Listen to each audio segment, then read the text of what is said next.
होलिका दहन की पौराणिक कथा।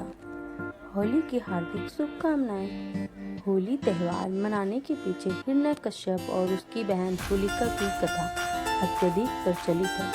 प्राचीन काल में अत्याचारी राक्षस राज हिरण्यकश्यप ने तपस्या करके भगवान ब्रह्मा जी से वरदान पा लिया कि संसार का कोई भी जीव जंतु, देवी देवता, राक्षस या मनुष्य उसे ना मार सके। ना ही वह रात में मरे, ना दिन में, ना पृथ्वी पर, ना आकाश में, ना घर में, ना बाहर, यहाँ तक कि कोई शस्त्र भी उसे ना मार पाए। ऐसा वरदान पाकर वह अत्यंत निरंकुश बन बैठा।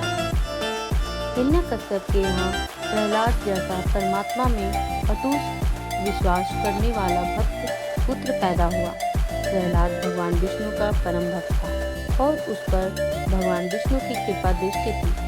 हिरण्यकश्यप ने प्रहलाद को आदेश दिया कि वह उसके अतिरिक्त किसी अन्य की स्तुति न करे। प्रहलाद के ना मानने पर हिरण्यकश्यप ने उसे जान से मारने का निश्चय किया।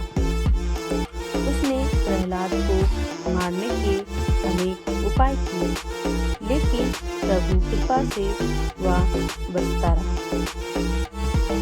हिरण्यकश्यप की बहन होलिका को अग्नि से बचने का वरदान था। हिरण्यकश्यप ने अपनी बहन होलिका की सहायता से प्रहलाद को आग में जलाकर मारने की योजना बनाई। होलिका बालक प्रहलाद को गोद में उठाकर बैठा लिया। जलाकर मारने के उद्देश्य से आग में जा बैठी, लेकिन परिणाम उल्टा ही हुआ। होलिका ही अग्नि में जलकर वहीं भस्म हो गई और भगवान विष्णु की कृपा से प्रहलाद बच गया। तभी से होली का त्योहार मनाने जाने लगा। तत्पश्चात हिरण्यकश्यप को मारने के लिए भगवान विष्णु नरसिंह अवतार में खंभे से निकलकर गोधूली समय, सुबह और शाम के समय का संधि काल में दरवाजे की चौखट पर बैठकर अत्याचारी हिरण्यकश्यप को मार डाला। होलिका दहन की पूजन विधि आइए हम सब जानते हैं कैसे होलिका दहन में पूजा करनी है। सबसे पहले होलिका को उपले से बनी माला अर्पित करें।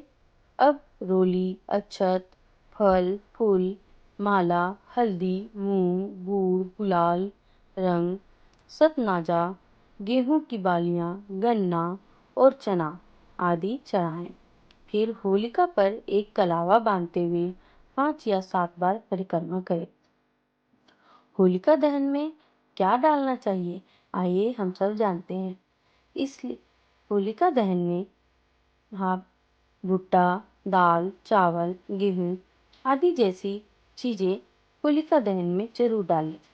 माँ लक्ष्मी को प्रसन्न करने के लिए यदि आप माँ लक्ष्मी को प्रसन्न करना चाहते हैं तो एक सूखा नारियल ले और उसमें चीनी और चावल भर ले और उसे होलिका दहन में डाल दे। होलिका दहन का मंत्र क्या है? तुलसी के पत्ते से पूजा साहित्य को पोंछें। अब कपूर की सहायता से होलिका जलाएं। होलिका पर चंदन चढ़ाएं। होलिका पर हल्दी चढ़ाएं और कुमकुम चढ़ाकर पूजन करें। अह पुटा भय त्रस्यते कृता त्वं होली बालिशे अत्स्वां पूज्येष्यामि बुद्धि बुद्धि प्रदायिनीम्। यही मंत्र है। जब हम होलिका दहन करते हैं तो ये मंत्र बोलना चाहिए। होलिका दहन की रात को क्या करना चाहिए ये भी हम सबको जानना बहुत आवश्यक है। अगर आप वास्तु दोष से छुटकारा पाना चाहते हैं तो आपको होलिका दहन के बाद बची हुई राख को घर के सभी कोनों में छिड़कना चाहिए। इससे आपको काफी लाभ मिलेगा। अगर आप पानी में होलिका दहन की राख मिलाकर इस जल को घर के सभी कोनों में छिड़कते हैं तो इससे घर की सारी बुराइयों का नाश हो जाता है और घर में सकारात्मक ऊर्जा का संचार होता है। होलिका के दौरान रात में क्या किया जाता है ये भी हम जानते हैं। होली से एक रात पहले एक समारोह में अलाव जलाया जाता है जिसे होलिका दहन, होलिका जलाना या छोटी होली कहा जाता है। लोग आग के पास इकट्ठा होते हैं, गाते हैं और नृत्य करते हैं।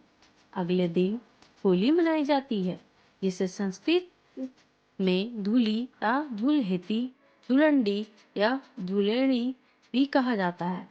होली के त्योहार पर क्या नहीं करना चाहिए जिससे हमें नुकसान हो, ये सब नहीं करना चाहिए।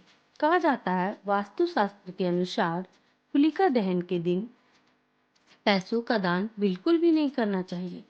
ऐसा करने से आर्थिक स्थिति पर बुरा असर पड़ता है।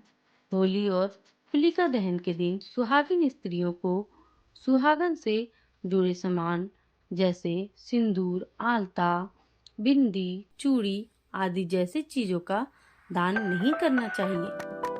तो दोस्तों, ये सब थी होली के दूसरे दिन क्या करना चाहिए। तो होलिका दहन के दूसरे दिन होली की राख लेकर उसे लाल रंग के रुमाल में बांध दें और इसे अपने घर के धन स्थान पर रख दें। ऐसा करने से अनावश्यक खर्चे रुक जाएंगे।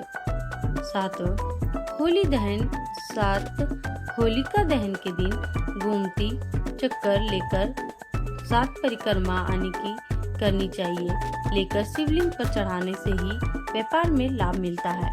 तो दोस्तों, आपको हमारी ये कहानी, ये विधि सब कैसी लगी जरूर बताएं। अच्छी लगे तो लाइक करें, सब्सक्राइब करें और ज़्यादा से ज़्यादा लोगों को शेयर करें। Please like